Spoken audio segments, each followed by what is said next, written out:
Şimdi bu pamuk her yıl olduğu gibi bu yılda önemli bir stratejik bir ürün. Kozmetikten tutun küspeye kadar yağın ham maddesi, daha doğrusu tarımsal ürünlerin ham maddesi olarak olduğu için stratejik ve çok önemli bir yer sahibi olmuş oluyor tarım sektöründe.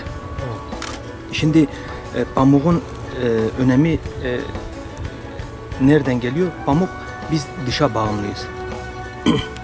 Yaklaşık olarak Türkiye'nin ihtiyacı olan 1.800.000 ton, 1.900.000 ton arasında bir ihtiyacımız var. Bizim ürettiğimiz ise 900 ile en fazla 1 milyon ton üretebiliyoruz.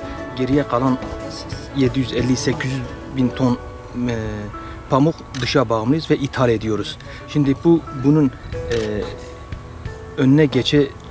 önüne geçmemiz lazım. Bu ithalatın önüne geçmemiz lazım ve ihraç etmemiz lazım.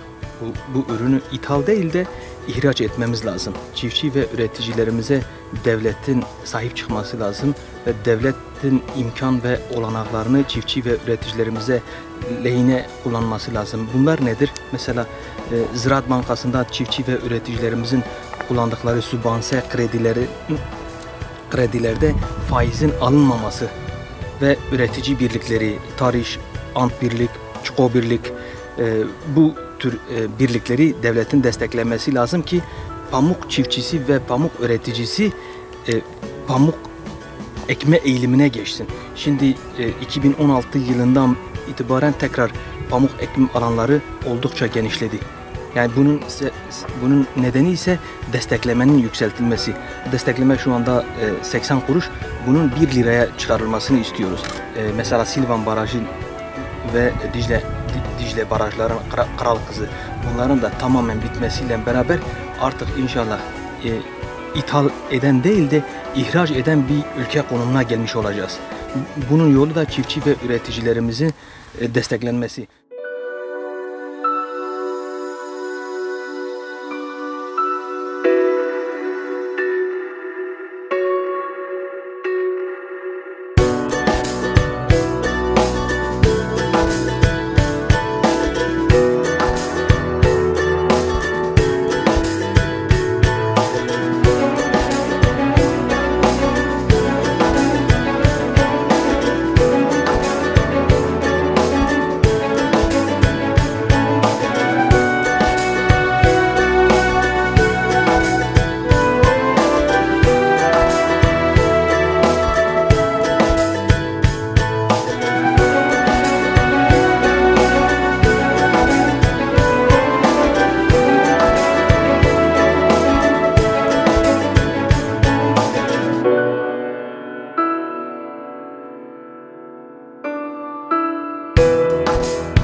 Geçen yıl bu zamanlarda pamuk ve buğday için aldığımız gübre 1846 DAP dediğimiz 1846 gübre 1 lira 65 kuruş iken şu anda 3 lira. Yani dolar bu kadar yükselmedi. Yani bu gübrenin yükselmesinin nedenleri araştırılmalı. Bunun yetkilisi, bu görevler Tarım Bakanlığımızın himayesinde olan bir şeydir. Yani bu dolar üzerine %100 gelmedi ki gübrenin üstüne %100 gelsin. %100'den fazla gübrenin üstüne gelmiş. Yani devletin çiftçi ve üreticiyi koruması lazım, kollaması lazım ki hani ithal değil de ihraç eden bir ülke konumuna gelebilelim. Bizim bölgemizde sanayi yok. Sanayi olmadığı için tarım var. Yani tarımda kuru tarımdan bir şey gelmiyor. Kuru tarımda kuru buğdayda 350 kilo 400 kilo buğday geliyor. O da zar zor masrafını çıkarıyor. Yani çiftçi yılını çeviriyor. Fakat sulu tarımda ise apayrı, farklı. Mesela pamuk arazileri gördüğünüz bu hani pamuk arazileri organize sanayi bölgeleri gibidir. Nasıl? Şimdi burada işçiler çalışıyor. Pamuğu ekiyorsunuz. Ekimden tutun pamuğu organize sanayideki çırçır fabrikalarına götürene kadar hepsi işçilikle oluyor. Yani iş gücüyle meydana gelen bir ürün. Ve bizim bölgemizin pamuğu Ege pamuğuyla eşdeğer. Yani Türkiye borsalarında da Ege borsasında da İzmir borsasında da Ege fiyatına satılıyor. Diyarbakır'ın pamuğu kaliteli. Şimdi bu seneki verim hemen hemen geçen yılla aynı eşdeğerde.